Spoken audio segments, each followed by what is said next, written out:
संजय, बोलो मामा। घर पहुंच गया? हाँ, आप कहाँ हैं? मैं अभी तक बाहर में हूं। कल तूने पापा को कुछ ज्यादा ही बोल दिया। उनका ख्याल कौन रखेगा? हम लोग बेचारे, कल से उन्होंने कुछ नहीं खाया।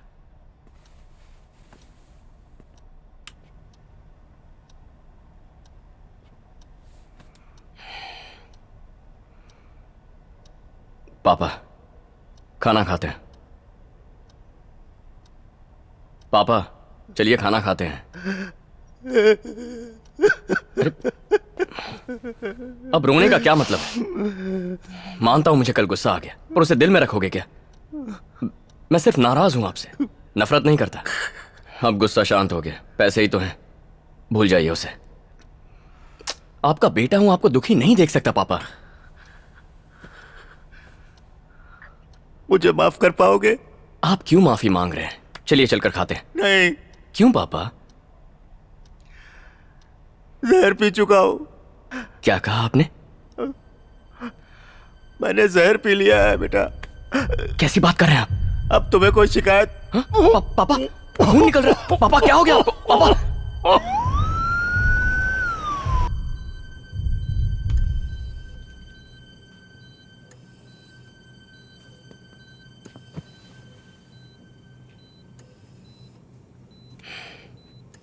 पापा, बेटा, दिमाग है या नहीं आप में? ऐसे ही बिना सोचे समझे इतना बड़ा फैसला कौन लेता है पापा? तू पूछता था ना बेटा, मुझे शर्मिंदगी महसूस होती है कि नहीं। सच कहूं तो नहीं। तू शायद जानता नहीं बेटा, तेरी माँ जब बीमार थी, डॉक्टर ने कहा 1 साल से ज्यादा नहीं जी पाएगी वो। तुम और तुम्हारी बहन बहुत छोटे थे।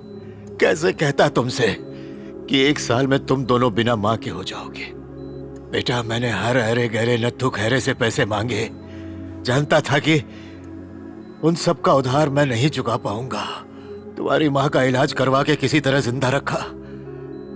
3 साल तक सिर्फ और सिर्फ तुम्हारे लिए बेटा। कर्ज मांगने की एक यही वजह थी, यही बात थी जो तुम्हें पता नहीं थी। बेटा, सिर्फ तुम्हारी खुशी के लिए किसी के भी पांव में गिरने को, गिड़गिड़ाने को तैयार था। जितना पैसा मिलता ले लेता। हिम्मत मत हारना। मैं हूं बेटा। तुम्हारी बहन की शादी बहुत धूमधाम से मनाऊंगा मैं। आप यहाँ क्या कर रहे हैं? आप बाहर जाइए। चाचा आपको बात करने से मना किया था ना। अपने बेटे से भी बात नहीं कर सकता? नहीं कर सकते, आराम करना है आपको।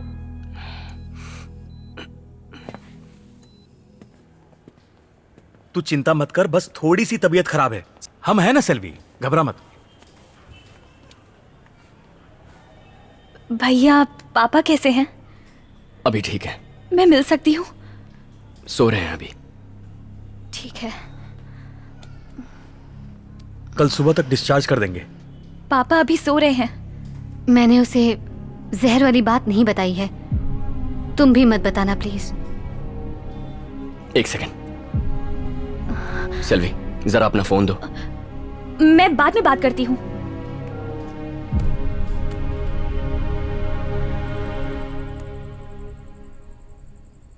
मेजर, ये फोन तकरीबन 10 मिनट से स्विच ऑफ है, मगर इसकी बैटरी अभी तक गर्म है।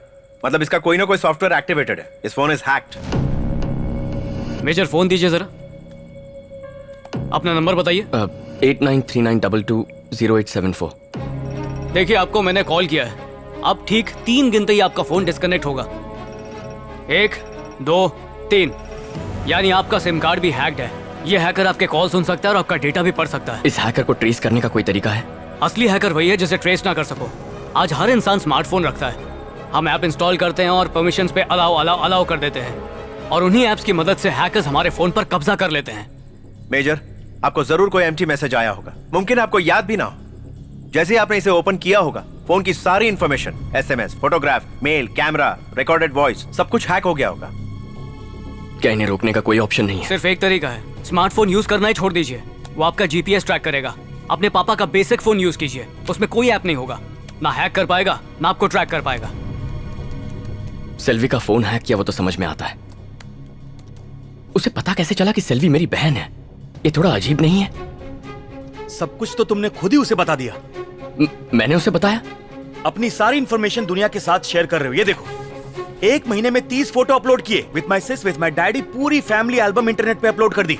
एक बात बताऊं भांजे, पिछले महीने अपने शहर की एक लड़की किडनैप हुई। ये क्यों और कैसे हुआ? बच्चे की मॉर्निंग उबासी, उसकी माँ उसकी सेल्फी लेती है, नहलाते समय, स्कूल छोड़ते समय, लाते समय, एग्जैक्ट टाइम के साथ। कौन सी आइसक्रीम पसंद है उसकी भी सेल्फी अपलोड करती है। किडनैपर ने प्रोफाइल चेक किया, उसे पता था 12 बजे आइसक्रीम का टाइम है। बच्ची को उसका फेवरेट आइसक्रीम देके उसे उड़ा के ले गया। अपनी सीक्रेट्स लोग खुद ही बताते हैं और फिर शिकायत करते हैं।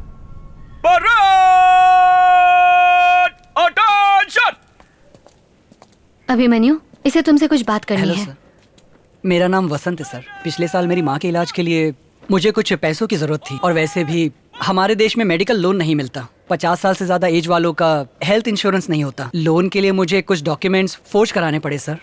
जिस दिन उन्हें एडमिट करवाया, किसी ने बैंक से पूरा पैसा निकाल लिया। खोए पैसों का अफसोस नहीं है सर, मैं बस अपनी माँ को नहीं बचा पाया। अब कर भी क्या सकता हूँ सर। मैडम के यहाँ काउंसलिंग के लिए आया था, उन्होंने बताया कि आपने भी ये सब फेस किया है। पता नहीं और कितने लोग ऐसे शिकार होंगे।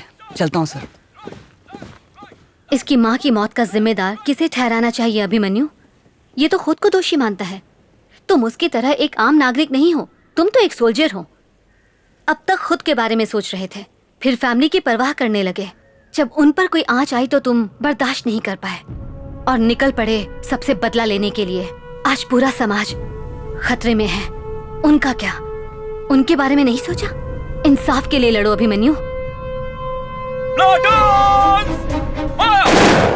एक ईमेल मिला, वहाँ पे लिंक में लिखा था कि मैं 5 लाख का इनाम जीता हूँ। जब लिंक पे क्लिक किया तो किसी फॉरेनर ने मुझे कॉल किया। उसने कहा इनाम घर पर पहुँच जाएगा, बस एयरपोर्ट पर 5000 की कस्टम ड्यूटी भरो। उधार लेके मैंने पैसे जमा करवाए, फिर पता चला कस्टम ऑफिस एयरपोर्ट पे है ही नहीं। एक झटके में सारा पैसा चला गया, ना ही कोई इनाम मिला।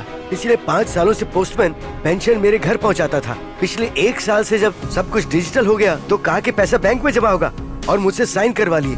अब कुछ दिन पहले मैं जब पेंशन ऑफिस गया तो उन्होंने कहा कि बैंक में जाओ, और जब बैंक में गया तो उन्होंने कहा कि यहाँ पैसे ही नहीं है। साहब तो बताओ आखिर मेरा पैसा गया कहाँ? सर, अपने बेटे की पढ़ाई के लिए दिन रात लोगों के यहाँ काम करके 3 लाख रुपए जमा किए थे मैंने। फीस भरने के लिए जब बैंक से पैसे लेने गई तो उन्होंने मुझसे कहा कि पैसे नहीं है। किसी ने मेरे ATM कार्ड से पैसे निकाल लिए। पैसे सुरक्षित रखने के लिए बैंक में डाले थे, लेकिन वहीं से चोरी हो गए।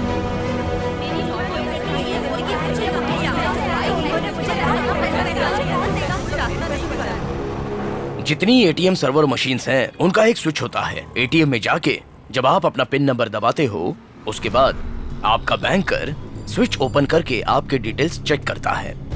उसी गैप में ये कमीने चोर छोटी छोटी रकम को चुरा लेते हैं। हमें लगता है कि बैंक हमसे छोटे मोटे टैक्स चार्ज कर रही है, तो गाली देके उसे भूल जाते हैं। पहले के जमाने में तो सिर्फ इंसान ठगे जाते थे सर, लेकिन आज तो कंप्यूटर और मशीन को भी लूटा जा रहा है। इस देश को लूटने वाले किसी और देश में छुप कर बैठे हैं, उन्हें नहीं पकड़ सकते। आप अपना काम करो सर। इस तरह से काम नहीं होगा भांजे, कोई और रास्ता निकालना होगा। चलो चलते हैं। क्या हाल है? मुझे तो लगा तू बार्सिलोना में सेटल हो गया रहेगा, पर तू इस बेवड़े के साथ यहाँ क्या कर रहा है? आगे दिमाग चाट। एक्चुअली मैं बहुत अपसेट हूँ। क्यों भाई, क्या हो गया? अकाउंट से पैसे चोरी हो गए। कितने का चूना लगा? 10 लाख रुपए। 10 लाख रुपए? ठीक है, चलो चलते हैं। मेरे भाई, दिमाग में घंटी बजी है, जरा इस तरफ आ, बताता हूँ। ये बात सिर्फ हमारे बीच में रहनी चाहिए। मैं इस बैंक का एम्प्लॉय हूँ, मेरी नौकरी खतरे में पड़ सकती है। हमारे कई सारे कस्टमर्स ने 30 से 40 हजार रुपए गंवाए हैं। चाह के भी मैं उनकी मदद नहीं कर पाया। बैंक के कंप्यूटर सिस्टम की रिपेयरिंग का annual maintenance contract Richie street के सलमान को दे रखा है। वो कुछ कर सकता है। थोड़ी सी फीस के बदले सिस्टम में झोल झाल से अमाउंट वापस ला सकता है। अमाउंट 10 लाख है, मत बताना, डर जाएगा। उससे 50,000 बोलना। रिची स्ट्रीट में जैसे एंटर होंगे, लेफ्ट साइड में तीसरी दुकान है, Salman system and repair service. कहना कि मैंने भेजा है। हमें सलमान से मिलना है। हाँ, मैं ही सलमान। हमें ज्ञान कुमार ने भेजा है, हमारे अकाउंट में से। एक सेकंड, छोटू दुकान संभाल। हाँ भाई। देखो, ऐसी बातें हम बाहर नहीं कर सकते, हर किसी को बता नहीं सकते ना। कितना अमाउंट है? 50,000 रुपए। 50,000? ये तो बड़ा अमाउंट है। मेरे आदमी ने किया होगा तो 35,000 वापस मिल जाएंगे। लेकिन बात तो 50,000 की है और तुम हमें सिर्फ 35,000 दोगे। शुक्र मनाओ, इतने तो मिल रहे हैं। कोर्ट कचहरी के चक्कर लगाने पड़े ना तो पुलिस और वकील सारा पैसा खा जाएंगे। Okay sir. नुक्कड़ से बाई गली में जाना, वहाँ मुथु मोबाइल एंड इलेक्ट्रॉनिक्स का बोर्ड दिखेगा। वहाँ मेरा आदमी रॉबर्ट्स मिलेगा, उसका नंबर नोट कर लो। दुकान के बाहर से ही फोन करना, आ जाएगा। हेलो, अच्छा ठीक है। भांजे, जीजी को हॉस्पिटल से डिस्चार्ज करने वाले हैं। ठीक है, आप जाइए, मैं देखता हूँ। अच्छा जा, मिलते हैं। अरे कौन सा फोन दिया यार, डिस्प्ले काम ही नहीं कर रहा है। कल ही तो लिया था। मेरे पे क्या चिल्ला रहा है तू? बिना वारंटी गारंटी के फोन लिया तो तू कंपनी के पास जा, यहाँ आके टेंशन नहीं देने का अपन को। अरे ठीक कर देना यार, अभी दूसरा किधर से खरीदूं मैं? क्या यार तू भी कर देना प्लीज यार। भाई तू फोन रख के जा, मैं देखता हूँ। चल यार, कल आना, तू कल आना। कर देना।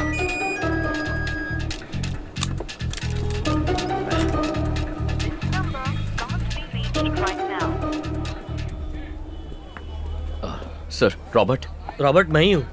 एक्चुअली मुझे सलमान भाई ने भेजा है। सलमान भाई? इसी कॉम्प्लेक्स में दुकान है उनकी। तुम्हारा फोन नंबर दिया था और अकाउंट डिटेल्स देने को कहा डिटेल्स था। बोल रहे हैं? मैंने अभी तुम्हें फोन किया था, तुमने फोन कट कर दिया। मेरे पास कोई कॉल नहीं आया भाई। अरे मैं बता रहा हूँ ना, अभी फोन किया, तुमने कट कर दिया था। अरे मैं फोन के बाजू में बैठा था, कोई कॉल नहीं आया मुझे, सच्ची। सर इसने बोला ना कोई कॉल नहीं आया, जाओ ना यहाँ से। एक सैमसंग का चार्जर दे रहे। चार्जर निकाल रहे।